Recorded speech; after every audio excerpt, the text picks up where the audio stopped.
I give a fuck? Why do I give a fuck? Why do I try so hard? Why do I care so much? Welcome to Why Do I Give a Fuck? A cross-cultural conversation between myself, Diane Tate, and Johanna Thompson. In these times of great struggle and possible shift, we ask ourselves, why do we give a fuck about any of it? How does the lens we see the world through impact what we see? And what do we do about it? Well, what I want to do about it is continue the conversation that we were having from last episode and kind of have a deeper dive into kind of this religious fundamentalism that we're seeing prevalent in the world right now as we're in war, as we're transgressing as, United States against other countries in partnership with the transgression that Israel has been promulgating. And as we're seeing other major nations, transgressing against other people, like still what's going on with Ukraine. We don't talk about it as much, but it's still happening. Right. And all of the shifts and changes now that we're seeing, as Iran is pushing back against U.S. aggression at this period of time. So I want to, and all of this is being done with this kind of underlying current on religious fundamentalism and faith-based. And though our podcast is not one that's rooted in religion, it's really important for us to be talking about like what are some of the things that are motivating us today in our action. And I think that it's really important to be talking about how people are talking about this person named Jesus. I know in my community, there's a saying like, what would Jesus do in this moment? What WWJD? Yes. What would Jesus do? And how would Jesus be responsive to all the things that we're seeing? One things that we know demonstrated in the stories of the Bible is that when he was angry, when the Pharisees and Sadducees were using the church house in a way to increase themselves, and he went in and kicked everybody out the church in one of the Bible stories. So that if we're using the teachings as a model and not so much demonstrative of the actual human being, but like what being Jesus-like is, some of the things that's happening with our administration today would be completely abhorrent in my understanding. Yeah. Yeah, I was raised, I think we've talked before, I was raised in the Episcopal Church, which Catholic light. And from me and my experience, my parents, my dad sang in the choir. My mom never really liked to go to church, but she went because it was expected. And, it was all about how nicely everybody was dressed and how well behaved people's children were. And I always thought, it always felt very hypocritical to me because I was living in such trauma in my household, and then we would go to church. And I remember as a child thinking, does that happen for everybody's household where they do bad things all week long and then they go to church and all of a sudden they're better people? And it never landed on me as being anything of authenticity because it was such a paradox in my own lived experience without even having the mind power to dissect that at all. But appreciate that truth for probably a lot of people. You behave one way, you can roll up out the club right into the church house the next day. Yeah. And the whole concept of, in my household, my father sang in the choir, he was revered, whatever. And then he was abusing me in my household. And so we're going to do that all week long. And then we're going to go to church and you get absolved of all this. And then we go back and nothing changes. And I don't remember, I blocked out the memories. So I don't have memories of having these thoughts as a child. But I do remember feeling hypocritical and not taking it as authentic or real because it wasn't authentic and real within my own lived experience in my own household. So yeah. And then fast forward to adulthood, and I have my daughter, and we didn't go to church. And she said to me at one point, she was like 5 years old, and she said, "Mom, why don't we go to church?" And I said, "Well, I don't know. We're not church going people." And she's like, "Well, I want to go to church." She would tell me that I'm full of it right now because she's like a self-professed atheist, but she was like, "I want to go to church. I want to go to church." So I found out from a friend about a church in my hometown at the time, which was Charleston, and it was Unity Church of Charleston, and so we went. I went And to Unity too. Unity's did lovely. you? Oh my gosh. Yeah, and Yes, it's still Unity. there. And I remember them talking about Jesus. I remember the first time we went to a service, and the pastor, Reverend Ed, mentioned Jesus, and I had a visceral, like, physical reaction to hearing it, guttural and like a punch gut. And I started thinking, oh, this is not for me. I can't be here and listen to all of this. But he made a really good point. Maybe not in that first time that I was there, but as I started to go more and learn more about what Unity was about, specifically in Charleston, Reverend Ed used to say that Unity was the religion of Jesus, not the religion about Jesus. And I always thought that was such Jesus Christ.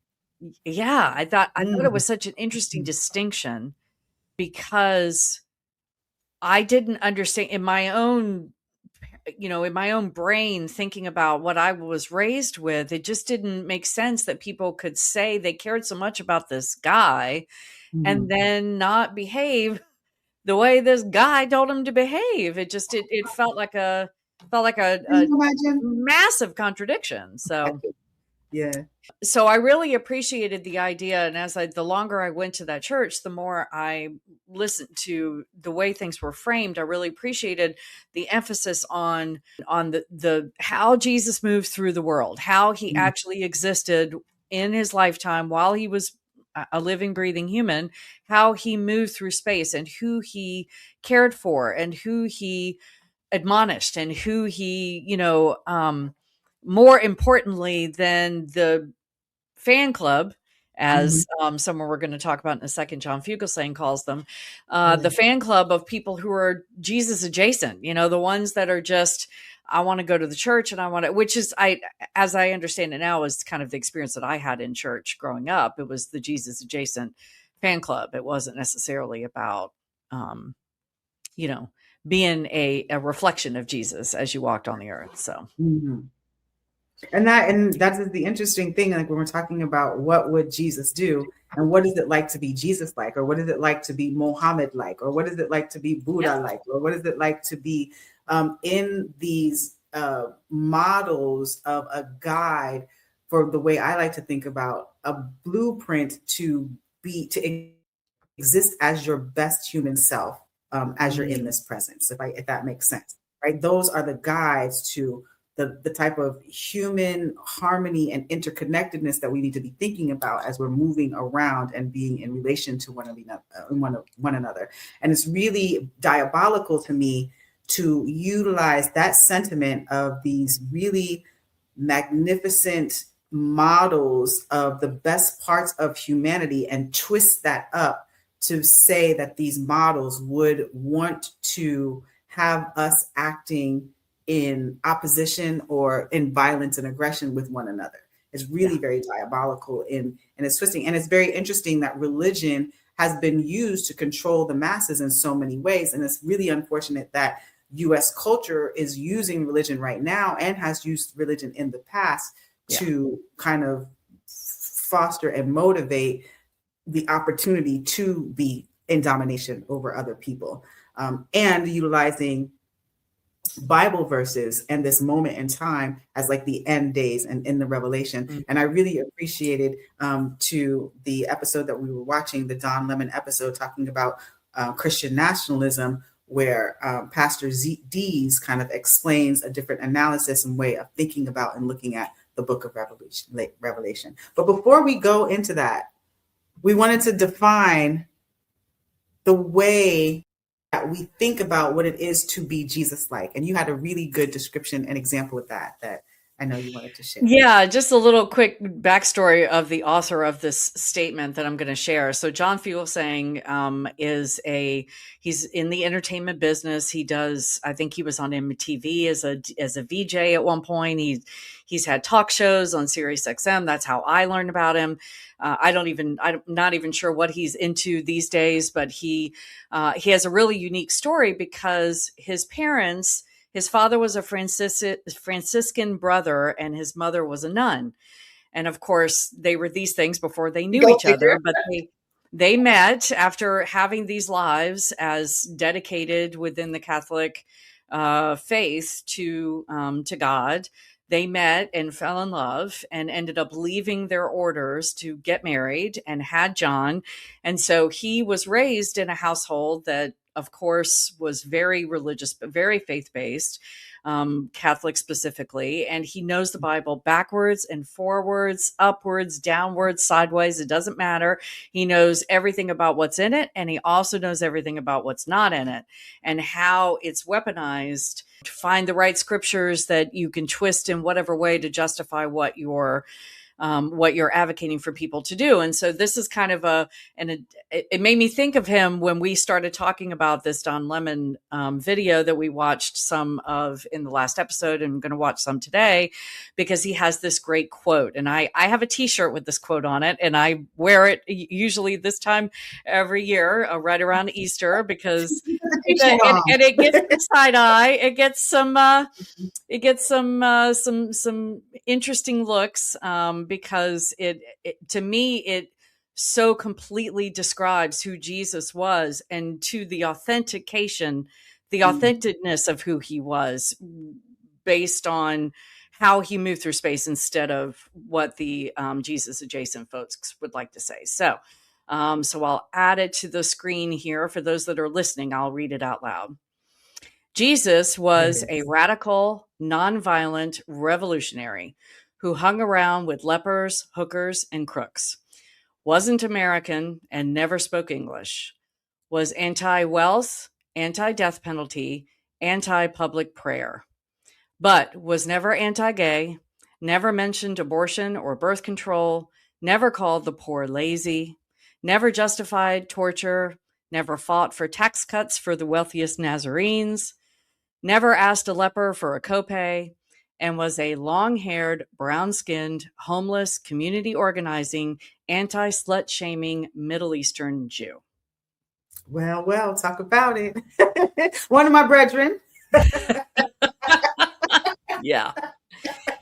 And I remember when I first saw that quote, I was like, oh, I think I heard him say it first. And then I found the quote in print, and I was like, because it brought together in my mind of growing up in the Episcopal faith and then finding unity and trying to wrap my brain around who this guy was and why people revere him. And then also why people take his words and his deeds and twist them into something just, I think you've used the term diabolical, and that is it's a great term to describe what we're seeing right now, especially with the war in Iran, and how the Secretary of War, Pete Hegseth, is using scripture and Bible verses to justify why we're sending troops into harm's way to go kill other people because they're religious zealots.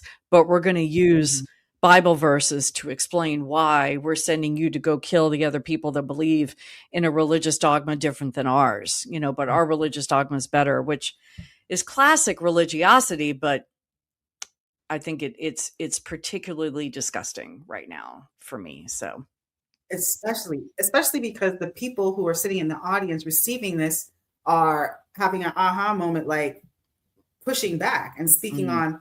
We have one of our leaders who is coming to us having a conversation about war, and they're utilizing the Bible, and they're not saying amen to the responsiveness. They're sitting there and like, this is not what we're used to in the way that we do our politicking. Yeah. And so it's becoming something to talk about, because most US citizens are like, this is not how we get down. We don't use the Bible to be the purposefulness, and we don't use like the stories of the Bible. That's not typical of us to be utilizing these things as the impetus for the actions that we're taking for political aggression across the globe. And so folks are in conversation about it. And that's why we're having this conversation today, because it's concerning and I give a fuck about it.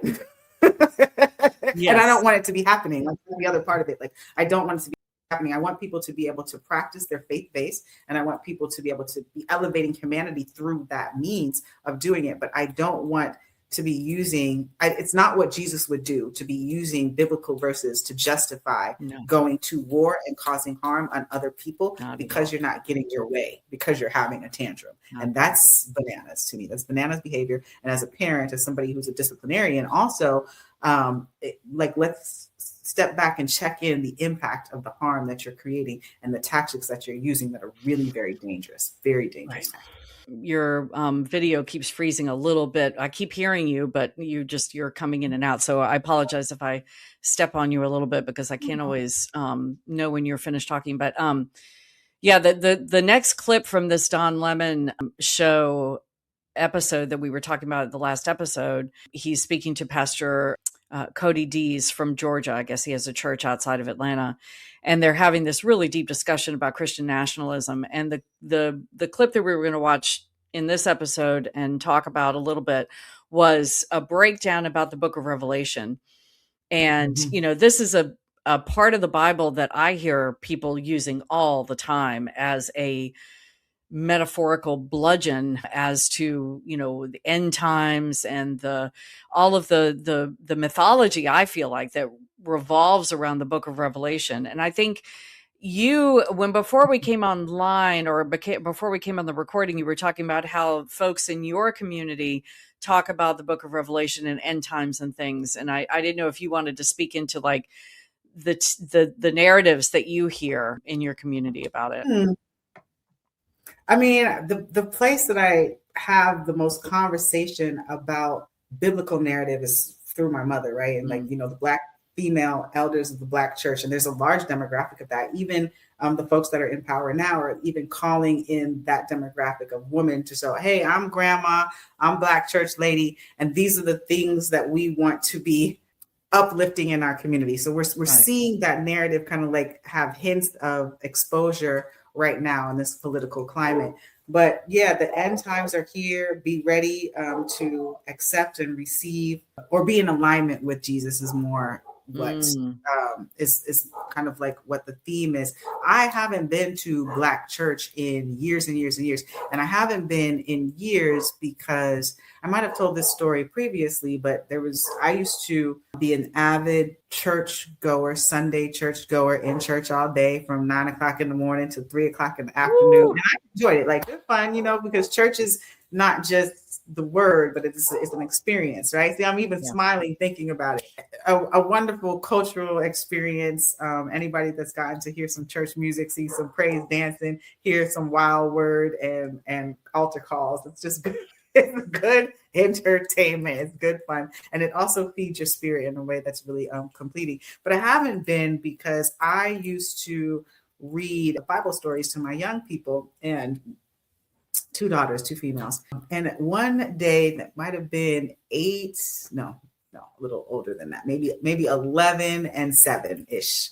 Okay. And they were like, why are all of these stories so dislike women so much? They didn't use the word misogynist, but they were like, all of the Bible stories just hate and dislike and talk about women so bad. I don't understand. Like, aren't we girls? Aren't we women? These are my little young people that said this to me. When that had me going to a reflection of the stories and the way that women are talked about in the Bible. So they're commodified, they're stoned, they're called Jezebel spirits, and all of this very unhealthy. And I didn't actually recognize that. And then the relationship with male to female, the male is the head. So all of these kind of cultural narratives and the storytelling that my very, very young female daughters were made aware of to them, like it felt to them like an aggression. And at that age, so then that's when I was just like, that's not the teaching. I don't want you as female-bodied Black people growing up in the U.S. to hold these narratives that don't position you in a place of power. And the Right. same way with the educational system. When I got that notification after my older daughter went to school, I took my other one out because I want you to be able to be educated and knowledge brought forth out of you in a place from a place of empowerment, very much like white males do, because I was raised in a white male privileged system. And so I believe in creating positions of power out of that understanding. And how do you do that? Is you take yourself out of being indoctrinated by those who would position you less than what you actually are. Okay. And so that's why I haven't been to church in a long time, but that doesn't mean that I am not rooted in a lot of the faith-based understanding. I was talking to my mother about that this weekend. I feel very blessed of having had a lot of experiences with a lot of different faith understanding, so I could develop in my own understanding of faith that I have now. And I think my young people are really good at creating that for themselves as well. That being said, when we talk about the end times and the second coming or the third come, Christ being here, because the second coming of Christ is more our foundation out of like Jewish tradition, Jewish faith-based tradition. And in the traditional Black church faith, we always know that Jesus is coming because we have always been in the position of the oppressed. And so we've always looked for that as the place of comfort and safety that you had mentioned previously before. I hope that answers your question, but it's always been a constant state of chaos and horror because I have been raised in U.S. tradition where a lot of oppression is experienced from the day you're born. Yeah. I don't even know how else to say that. Where is Jesus? Jesus is coming. This is all Armageddon. Yeah. And this is always the end days because there's so much harm, violence, and chaos, and that's consistent. Yeah. Consistent. So how about you? Interesting. I don't really remember hearing a lot about, Book of Revelation, except I think I've heard it more in places other than church settings in my adult life than I ever did in church settings. And I don't know if that's a difference in just culturally speaking in terms of the church experience, but we didn't talk a lot about end times. I don't remember conversations about that kind of stuff. Which, makes sense. Yeah, that makes sense. It makes sense because for me, anybody that looks like me, the end of the world is way far away, right? Because this entire society is built for my comfort. So it makes sense that, the only time I hear about it, and I don't know a lot about the Book of Revelation. That's one of the reasons why this clip that we're going to show, it was so fascinating to me because I don't know a lot about it. I know talking about the rapture. I know talking about end times and what that might look like. I couldn't tell you what the signs are, but I know that there are signs. And but I do know that it's often used when I hear people using information from the Bible to justify fear, intimidation, power structure over power domination, that kind of thing. It usually comes somewhere along the lines the Book of Revelation is mentioned. And so when I saw this clip, when I watched this video on your recommendation, and I saw them talking about the Book of Revelation and what it actually means and where it actually comes from, it was really fascinating to me. It's just another example of how twisted, you can take the Bible. I mean, we know that whiteness has been twisting the Bible since, back in the early days of the settler colonial project that is Turtle Island, in terms of trying to keep Black people enslaved, and only giving them certain things to read so that they would be supposedly told by the Bible that they need to be in bondage. So we know that we've been weaponizing it for a long time, but I thought this, it's not surprising to me that I had a very different experience than you did. So. But should we watch this clip? We've been talking about it for a while. So. Let's watch this clip, and then we'll talk about it on the next side. Yeah. Worth talking about. So let me just start here. Revelation, and this may be hard for some of your listeners. Others of them may be like right on. But it's important for us to say this right now in America in 2026 with Pete Hegseth spouting off about a book that he knows nothing about, okay? Revelation is not a future prediction about the end of the world. I want to repeat that for America to hear. Revelation is not a future prediction about the end of the world. All right. This is apocalyptic literature. Apocalyptic literature is a style of writing that uses symbols, visions, and cosmic imagery to reveal how God is at work behind the scenes. Okay. This book is written by real people, a real man named John, who was exiled by the Empire of Rome. And he's writing it to 7 churches, real people that are being oppressed by a global military superpower. And what John is doing is he's writing in a particular literature that would be like, Don, like the sci-fi of our day. All right. And he's not writing about 2026 in Iran. He's not writing about America. This may shock a lot of people, but America's not in the Bible. Now, I know we think we're the center of everything, but we're not the center of the biblical narrative. It's not in the book of Revelation. He's not writing about some future. I'm going to throw this out there. The Antichrist is not someone that's coming. All right. So we just need to pause all of that because, first of all, Antichrist is not even in the book of Revelation. All right. What you have is 2 beasts in the book of Revelation. In that first beast that John is writing about, it says he has 7 heads. Okay. What is that beast? That beast is the Roman Empire of his day. This man is writing in the late 1st century about real things that are happening in real time to real people in his moment. And he is describing using symbols in language because he knows if he comes outright blatantly and says these things, first of all, he will be killed himself. Okay.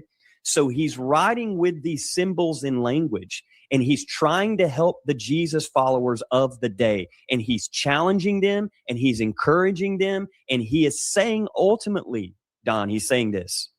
He is saying, come out of the empire. Do not be seduced Ding, ding, ding, ding. by what they're trying to lure you into. He's trying to reveal the violence of empire, the lies of empire, and he's calling his people to come out of that empire. And the way he does that is he is using this language to, and here's the word, Don, apocalypse. Now, we have this modern understanding of apocalypse, which is this idea that there's going to be some end of the world type scenario. But in its original phrase, apocalypse, the actual word behind it is unveiling. So this is why the book is called Revelation. It is so interesting. No, that's super, super, super powerful. And I'm really glad that he made that distinction. And the thing that I do appreciate about what I call the guidebooks, the Bible, the Quran, the Torah, the Bhagavad Gita, is that you can relate what was going on during the period that those books were erected to they hold the test of time because they can be related to what's going on right now. If we were doing our book of Revelation, if we were being apocalyptic, if we were revealing the times, we would be we would be revealing the times and we would be inviting people out of this narrative that empire, that U.S. empire is pushing at this moment. We would be doing the same things that was being, which was the purposefulness of Revelation. We would be asking people to look at the way our administration is going, look at the harm to humanity and society. How do we do what Jesus would do, become more Jesus-like, and put down our guns, put down our nuclear, put down this hate, put down this violence against each other, recognize that we can evolve more because there's enough resources if we're utilizing our resources appropriately for all of us to exist harmoniously amongst each other. And that's what Jesus would do. That is what Jesus would do. But and because let me get on my pedestal. But go ahead. The microphone is yours. If we move further down in the clip, what we know about like bully nature, which the United States exists on, is that when a bully gets cornered, they're going to try every form of tactic that they can to claw their ways out of the corner. And white males in particular right now have been shouting it from the rooftop that they feel persecuted. Yes. And when white males feel persecuted, I will say time and time again, people die. Yeah. And people are dying across the globe. I got nothing to say after that. I got nothing to say. That's it. That is it. Until next time. Until next time. Why do I give a fuck? Why Thanks do for I joining give a us. fuck? Until next time, as you move throughout your day, continue to ask yourself, Why do I give a fuck? Why Do I Give a Fuck is produced in collaboration with Johanna and Diane. Music by Norwegian musician Water. See you next time.